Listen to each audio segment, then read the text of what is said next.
ఇది ఒక గుప్పుడు వేసుకోవాలండి.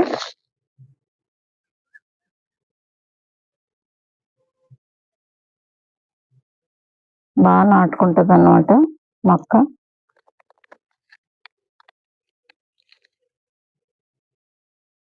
ఇప్పుడు వేస్తున్నాను చూడండి.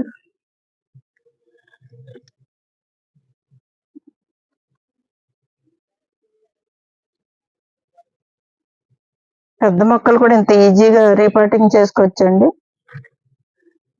మధ్యన వేస్తున్నానండి, పెద్ద డ్రమ్ కదా, చుట్టూ మనం పోషకాలు ఏమన్నా ఎరువులు అట్టి ఇచ్చుకోవచ్చు మధ్యన వేసుకుంటే. ఎందుకంటే మనం కాయలు కాసేటట్టు బరువుకి ఒక వైపు వేసామనుకోండి, కాయలు కాసేటట్టు బరువుకి అలా వంగిపోద్ది అనమాట. మధ్యన వేస్తే అలా ఉంటది. ఇప్పుడు మట్టి పోసేయడం అండి. ఈ మట్టి